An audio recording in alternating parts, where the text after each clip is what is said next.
All right, well, we could probably do a show just on Facebook, but let's move to the others, because in a certain way, I think Facebook is becoming increasingly irrelevant, at least in the political space. My judgment of that may be slightly off, but I just don't see that much traction anymore with young people. Do you think that's basically fair?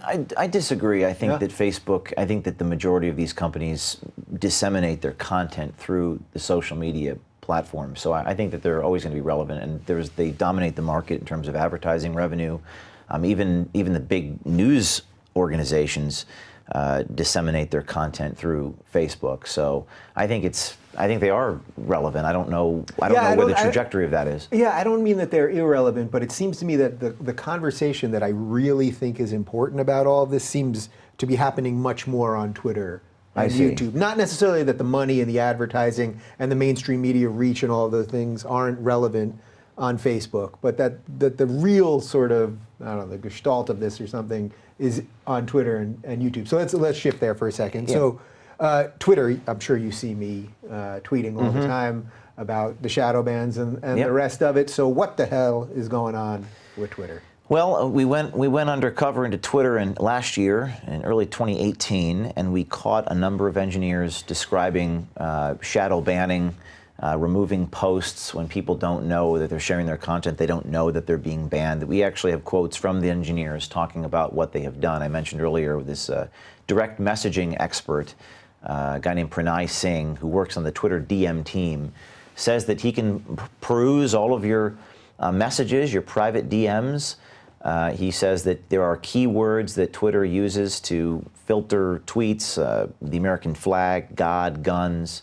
And then we talked to another engineer. Let's not jump over the first one there. So they can literally look at your direct messages. That's what they told us. You are sending private direct messages. They said they have teams. This is a guy named Clay Haynes said they have hundreds plus of people that, and he says, quote, "I've seen a lot of dick pics," unquote.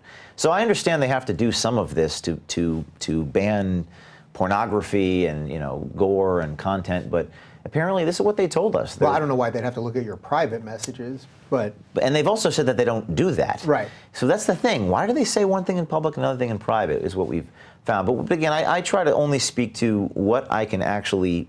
a videotape of what the engineer said. Right. And this Abhinav Vadrevu guy, there was a congressional hearing with a lobbyist. Ted Cruz did ask him, do you do this? And he says, we do not do that. Well, then why did your engineer say they were doing it? So I just think they're being dishonest. So that's the type of sort of underhanded tactic that they're using, the shadow banning, because you have no idea. Again, you just don't know when you put something out. Is this getting to all of my people, or is it not? Or can some people not retweet it, or the rest of it? I mean, it's a pretty clever, if they were trying to silence people, it's a pretty clever way of doing it, right? I think that's the unethical part. They don't tell people that they are doing, and they don't tell people their political positions. I just want them to be transparent. I think Facebook had a thing, not to go back to Facebook, but they put out a thing, we are banning white nationalists. Well, at least they're telling us where they stand. Not that that is a good thing, white nationalism, but if they were to do more of that sort of thing and say we are taking an editorial perspective. In the New York Times, the Washington Post, you can see on the op-ed pages what they believe in. They're rather transparent about it, I would say more so. So I think that these companies should take an editorial position. But when we hear Pranay Singh at Twitter on the hidden camera say, who talks like that? Who talks about God and the American flag and guns? Must be a Russian bot, says Pranay Singh at Twitter. Well, I'm fine with that as long as you say it publicly, as long as you make it part of your editorial position so that people know, okay, this company is extremely left-wing. Do any of the bannings or any of this ever happen to people on the left? I know there are some instances maybe with Antifa accounts or a couple things like that, but it always seems like you have conservatives and people on the right talking about this. Yeah, not to my knowledge. I think our reporting overwhelmingly focused on one. They even mentioned Donald Trump's account and insinuated that they were working with the government to give information to, I don't know, deep state individuals. This is Clay Haynes, the network security engineer at Twitter, told us about Donald Trump's account. So I've never seen anything on the other end of the spectrum from my vantage point. When Trump's account got taken down for those couple hours and then it turned out to be just what was it? They said it was some accident or Right. some young, Yeah. some low-level guy did Right. it. For you, that must have been like a whoa. That just shows Yeah. you the power that any individual here would have access to be able to shut down the president. For our purposes, I'm always trying to prove it. Like Yeah. I want to get them on tape admitting why they did it. But there are these, I guess you could call them low-level people that do things that are not acceptable, and it's policed more so at Facebook, I would say. Yeah. Anything else going on with Twitter? That's all that we reported on: the shadow banning, the private DM messages, and the shadow banning were the big ones. What do you make generally of the politicization of Twitter, like specifically? So, if you were to click on the search bar on Twitter on any given day and you see the Twitter moments, it's they're always showing you the trans story of the day or whatever the left is leaning with that day. They're always sort of pushing that down your throat. Is that just consistent with everything else you view these companies as? What I will say is that we have more stories coming on that sort of thing. So I would hold my tongue because I don't want to scoop myself. We got a number of people on the inside that are maybe focusing on the search functions at these organizations. So you have to stay tuned to see what we uncover. Yeah, that wouldn't surprise me. I mean, when I search certain people, even if they're verified, if they happen to be on the right, sometimes they don't pop up, but I get a zillion random accounts before that. Or I often think that the trending tab seems like it's completely manipulated, what they are commenting on and what they're, because sometimes there's a comment beneath the trend and whatever. It all just seems made up and for Project Veritas, the priority is to prove it, is to catch them on tape admitting it, and that is what we will do, and we will have more stories soon on all of this. All right, fronts. so let's move to YouTube. We're on YouTube right now. I've had people in the past, years ago, at one time I did have an email address of someone at YouTube, and they told me, because I kept saying people keep complaining that they're unsubscribed from my channel. I kept getting emails every day. And one time, someone from YouTube admitted to me, they said, there's a bug on your channel, and we're trying to work it out. With a couple weeks after that, after I followed up a few times and then I couldn't get more information, I got an email from the guy saying, I'm no longer handling this case, and now you have to go to you don't have an email address to respond to anymore, go to the general tab and complain or whatever. So I have to publicly shame them all the time. You probably see me doing this with Team YouTube on Twitter. Every time I get demonetized, I fight them, and then they usually, not always, Lila Rose, for example, they did not remonetize. They didn't remonetize. They did not remonetize that one. It was demonetized by the algorithm and then confirmed by manual review. Now they're right to do that. Again, you want some transparency with it. But unsubscribes, videos not going out to feeds, all of these things. What evidence do we actually have that these things are happening? Well, we did a story in 2017 between a New York Times reporter named Nick Dudek and YouTube. And I can only talk about what I report. That's my rule. So I don't like to comment on things that I haven't had personal experience with. But there was a relationship between these networks like the New York Times and the Huffington Post and YouTube. And there are favors given to these organizations over, say, your show, and that's something that we reported on and exposed. So what would a favor look like? Well, preferential treatment, and to getting into the scientifics of it, I'm not sure, but preferential treatment where the video would show up more frequently at the top of the search query. This guy, Nick Dudek, who was a social accounts video editor for the New York Times, talked about his relationship with this guy inside YouTube. So there's a sort of two-way street there between the two companies where favors are done with the New York Times. Now, why are they doing them favors? That's what I was talking about earlier, where these companies have enormous power because even the likes of the old media transmit their messages through the new media. That's where the majority of people get their information from. So, but that guy, Nick Dudek, actually the executive editor of the New York Times, Dean Baquet is his name, actually, we believe, let that guy go. He actually terminated Nick Dudek for telling us this stuff. No one reported on that. But I don't know whether they terminated him for telling the truth or for lying about what he had said. So how do you combat that? The part where every time you guys release something that I look at it and I'm always hesitant to retweet it. I've shared some of your videos sometimes, but I'm always like, if this is the one where, he got duped, or it's only being shared by Breitbart or whatever, then it's like, you like basically that you have some sort of secondary layer of censorship to get through. Well, I'll tell you what, we've done 200. You know what I mean? Because Huffington Post and BuzzFeed and CNN, they ain't touching any of this. Well, they have touched it. I mean, Anderson Cooper reported on the stuff we did during the 2016 election on Hillary Clinton and Donald Trump. Our stories in the 2018 election made the New York Times. We've gotten a lot of local media coverage. We've been, in terms of being duped, out of 200 undercover investigators, they say things are edited. They're edited out of context. They're not real. I mean, and you actually ask them, well, what specific edits are you talking about? Because to say that video is edited, I mean, it's like saying words are arranged. All journalism is edited to tell a story. And they say, well, you didn't wear the pimp costume in the Acorn office. Well, okay. But I presented myself as a pimp. And even the New York Times said that. And pimp protocol doesn't require wearing a pimp fur to be a pimp. You don't have to wear a big pink jacket and drive a Cadillac? No. And they'll say, well, there was a scene change in the NPR investigation. Okay, is that the best you got? I mean, there was a cutaway shot where the guy was laughing and I was narrating over it. And 200 investigations, I mean, they've printed 300 corrections and retractions about me. I have a wall in my office called the Wall of Shame. And it's all these corrections and retractions about me. The Washington Post said I went after Acorn due to an animus about African Americans voting. They made it up. Pulitzer Prize winning reporter Carol Lenning just made something up out of whole cloth.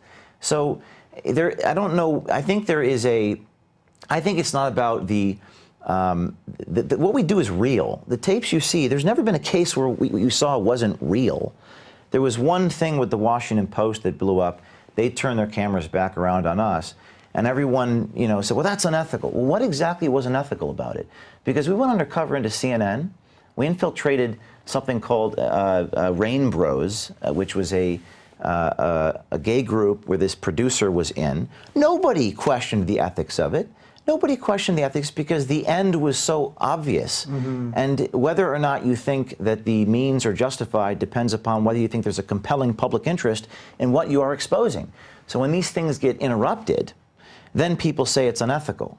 But we think that undercover work is justified, particularly into the big 10 companies and the big media, due to the urgency of the circumstances.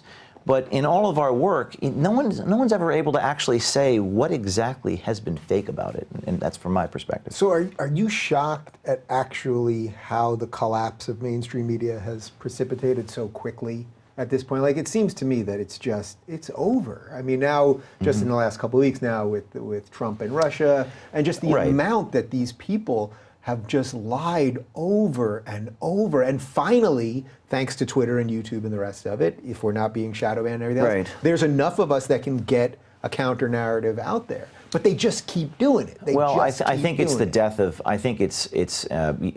you've covered, because I watch your show, a lot of the political reasons why media is dying. But I actually think it goes back to Jeffrey Zucker said in the last 2 weeks about, I don't know if you saw that tweet where Brian Stelter said, we're not investigators. Yeah. Well, that was an unbelievable moment because that's really, they're not investigative reporters. And people have to remember. Talking about CNN. Yeah. CNN, we're not investigators, we're journalists. Now here's the thing, this is very important. People talk about politics, people talk about, the media's algorithms, but it's also economics. Investigative reporting is very, very expensive. And it's a naturally philanthropic activity. Investigative reporting, going back 40, 50 years, it was always a loss leader on the company's balance sheets. People have to remember, these are businesses. They're not interested in the public interest. They're interested in generating a profit. And that's fine. But don't pretend that you serve the public interest. We had a CNN insider on tape, John Bonifield, said this is a business. The CEO of CNN, Jeff Zucker, told us, stop talking about the climate accords. Let's get back to Russia. It's about ratings. It's not about ethics. And it's been, and as I think it's important to illustrate, though, you're not saying there's anything inherently wrong with that. He's allowed to make money. He's allowed to do business. But don't pretend you're operating in the public interest, because investigative reporting. You had mentioned people are wary of what we do. It's naturally the tip of the spear. you have to use deception to a degree. Either you deceive your source or you deceive your audience. The problem with journalism and the reason why it's in decline is because these leakers, these sources in government and elsewhere intentionally transmit stuff to the media and they parrot it to the masses, i.e. Jeff Zucker saying we don't investigate what we're told. And that's what, what has been referred to as a pseudo event. They create something, they transmit it unquestionably, and there's the economic factor. There's a symbiotic relationship between people in power. What we do at Veritas is we go undercover and we completely defy the narrative. And most networks don't want to air it because it's risky, because it's questioning the normative order of things. It's easier to do little videos about squirrels on skateboards. Now, I did this big story during the election. Bob Creamer resigned from the Hillary Clinton campaign, and a lot of these companies say, we're afraid that if Hillary Clinton wins, she'll take away our FCC license. So it's this economic issue that is inherent in media, and it requires independent people to do something about it because the networks are not going to do something about it. They are in the business of generating a profit. It's so fascinating to me because it's like they're not even in the business. Right, I get it. So they're in the business of making a profit, and that's fine. That is what business is. But they're not even in the business of pretending anymore because it's like during the whole Mueller investigation, every week there was another leak to the New York Times, and it's always an anonymous leak. And then for the last 2 years, they ran anonymous leak stories.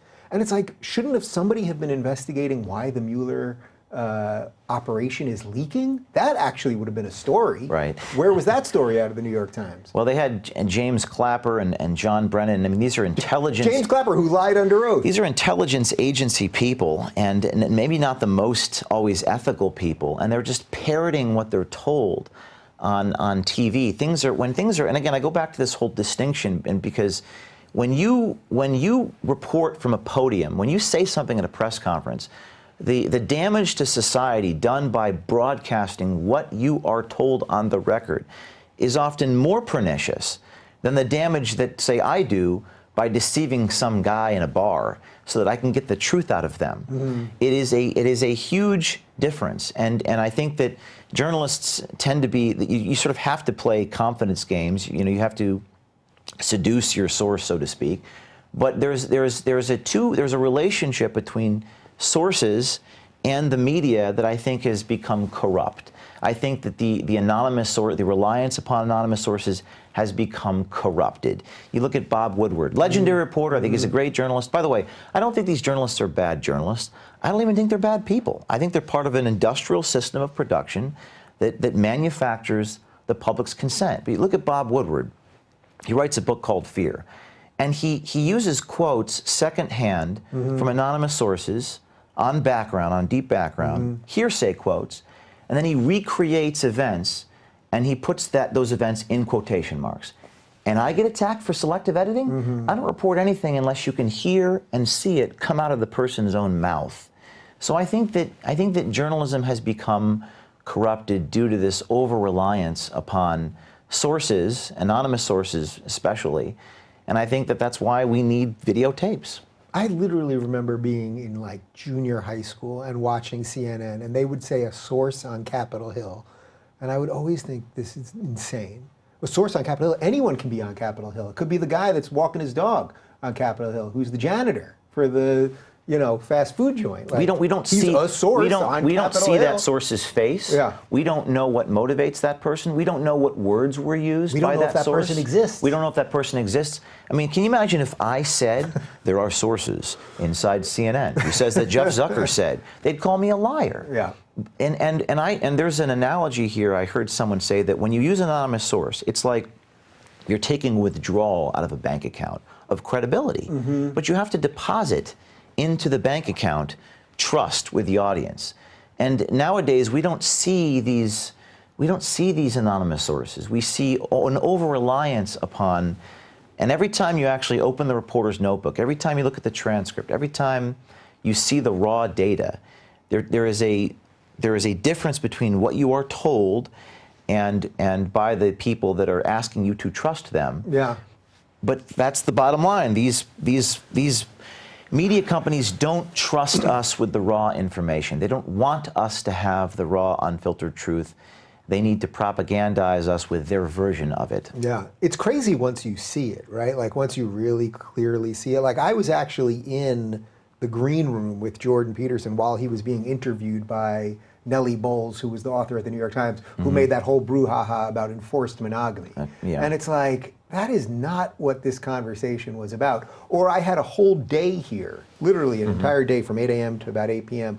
with a journalist from Der Spiegel, who then wrote a piece about me and labeled me the grand illusionist of the alt-right. Yeah, they leave their labels. And you know what they did? There's a law, I didn't know this at the time, but there's a law in Germany that if you're going to print something, a quote from somebody, you have to get the quote cleared. So he spends all day with me, hours of talking, hours and hours and hours. He doesn't quote me once in the piece. I mean, that's the level that What these is that guys, if not selective editing? Yeah. They called me the master of ceremonies instead of an anchor. They used master of ceremonies. I mean, it's just like what the Washington Post. There's another sounds guy, like Grandmaster. The Washington Post has printed like 5 retractions just in reporting about me. It's like these guys have the audacity to claim that I'm a liar. In one article, they said what the latest Project Veritas video leaves out, and the actual fact that I allegedly left out was that this CNN producer that we recorded was based in Atlanta. Supposedly this was a big fact, but I didn't leave it out. It was in the video. The Washington Post had to print a retraction.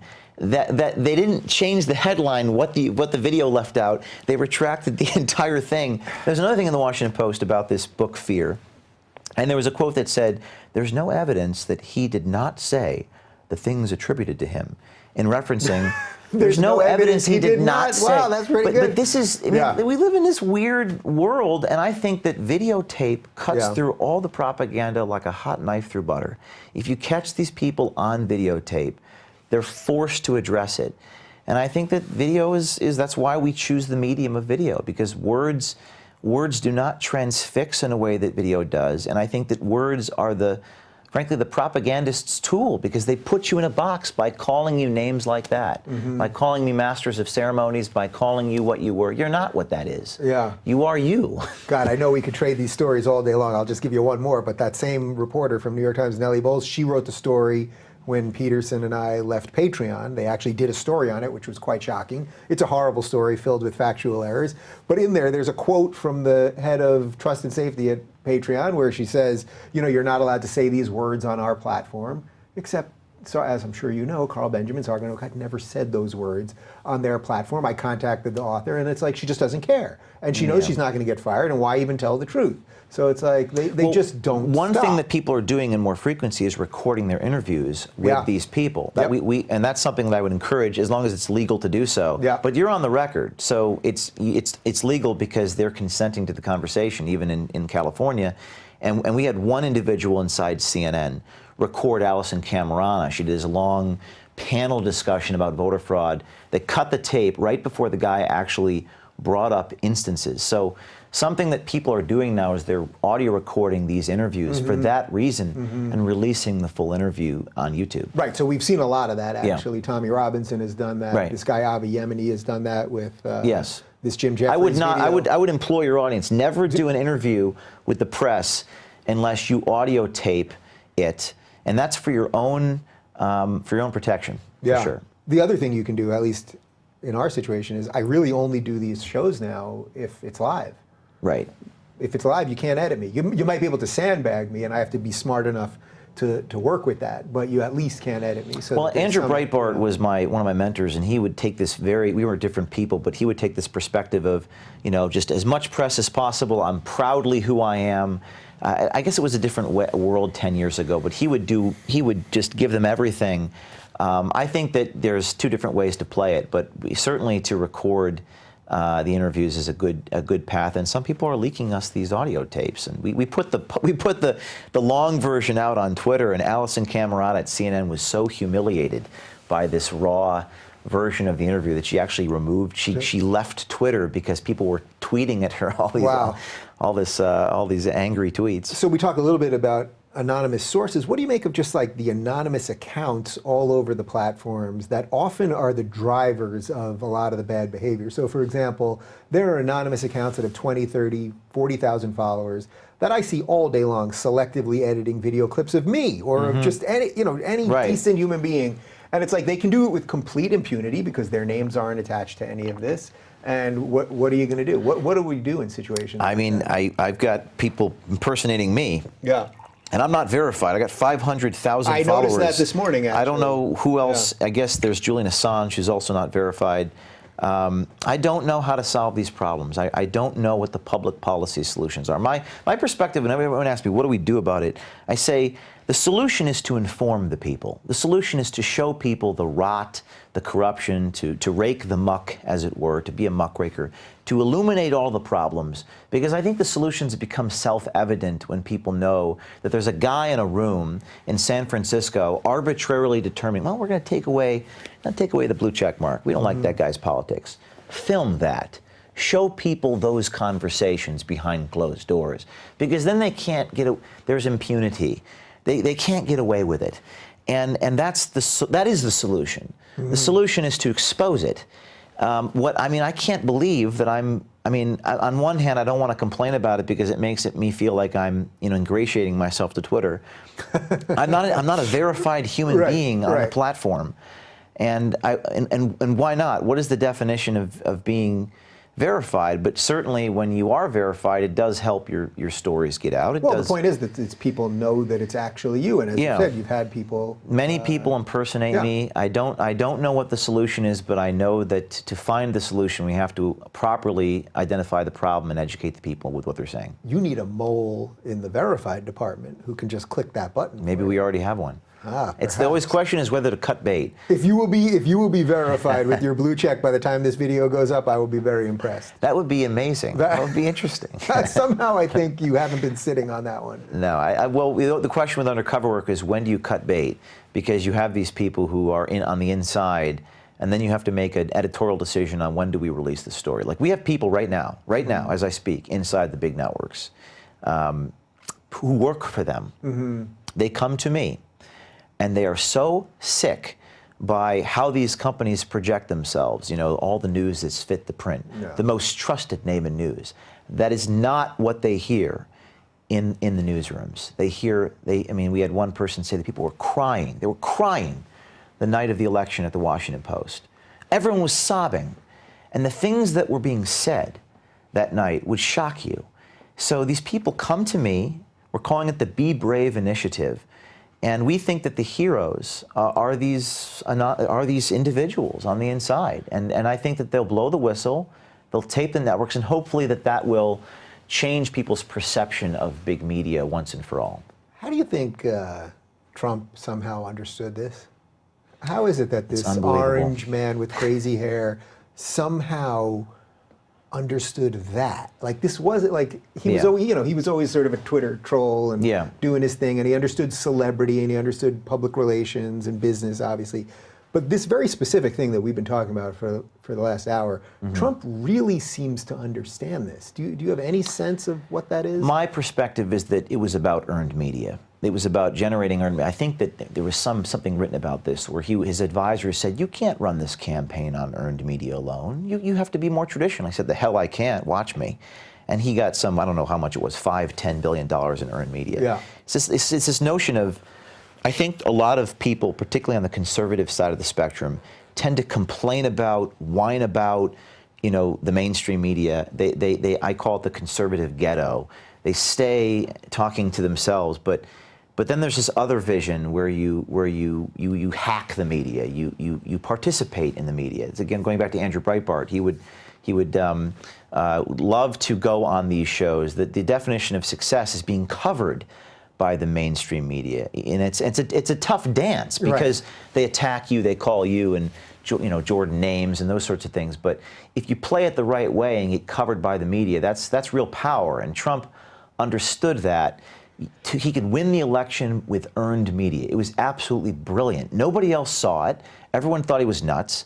But he won the election on earned media, on getting these big ABC, CBS, NBC, New York Times to cover him, to talk about him.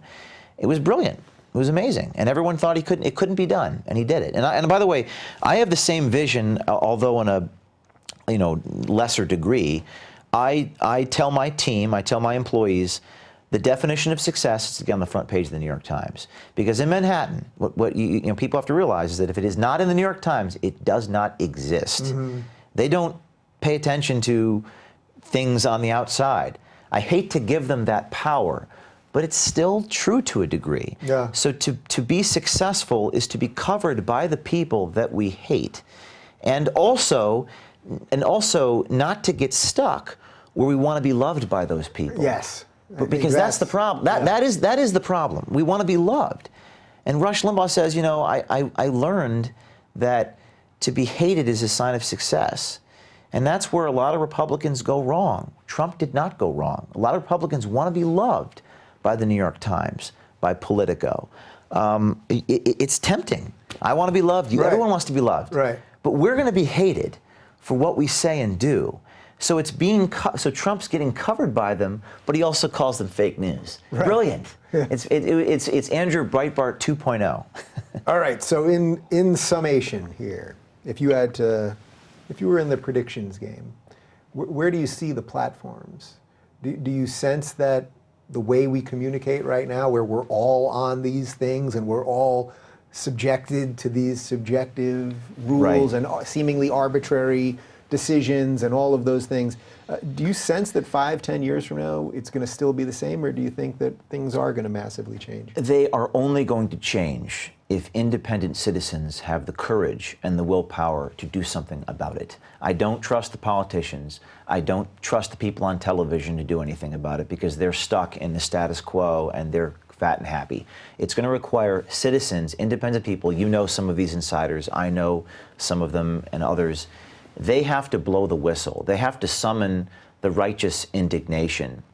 I think that journalism has the power to change hearts and minds, real investigative reporting, to be the what has been called the custodians of conscience. And if we can shock the people, show them what's going on behind the closed doors, I think it can change things. If that does not happen, I think we'll enter a brave new world. Where, well, if that doesn't happen, we're long gone, right? Yeah, but there are people, I know these people, they're going to blow the whistle. But if that does not happen, then we're going to enter a brave new world, but where the story has to be so big. Here's the silver lining. Even if we get banned, even if you get banned, I get banned, everyone gets banned, the stories will come out and other people will share them, proxies will share them, and they'll share the information that people will have a right to know, that will want to see.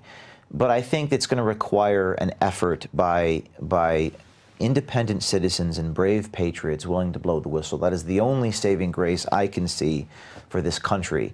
The heroes amongst us, they can, to pitch a little bit, they can go to our website and I will give them a camera. I will pay their legal bills. I will hire them if they are fired by their employer. Twitter and Facebook have not sued me. I get sued a lot. I have not been sued by those companies. They do not want to give heft and weight to the stories that we have unmasked. They do not want to give us free publicity. So there is a strategy here to hold these people accountable. I'm going to ask you one more, actually, which is, I've asked this of a few of my guests that I think are on the forefront of saying unpopular things or doing work that is challenging in an interesting way. What is it about you? Why do you, James O'Keefe, put your ass on the line? If Veritas went away tomorrow and I had no employees, I'd be out hustling on the street with a camcorder.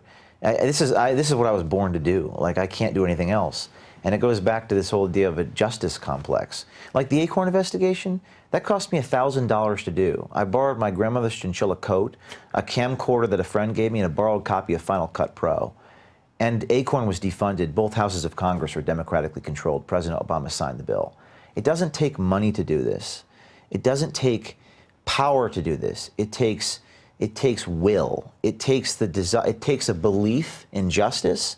It takes a desire to expose something, to inform your fellow citizens, and finding people who are like-minded. If they were to take away my organization, I'd be doing this for the rest of my life. There's nothing else I could do because I believe in it.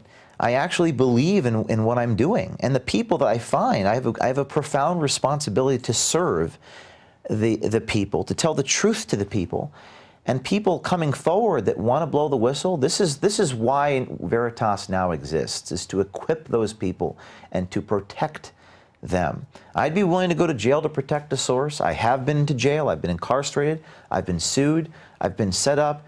It's not the worst thing. The worst thing is not to serve the people that come to me and want to tell a story. And that's why we exist, and we're going to keep doing it until people are honest. On that note, you can follow James and Project Veritas on Twitter for as long as they're still on Twitter. It's at Project_Veritas.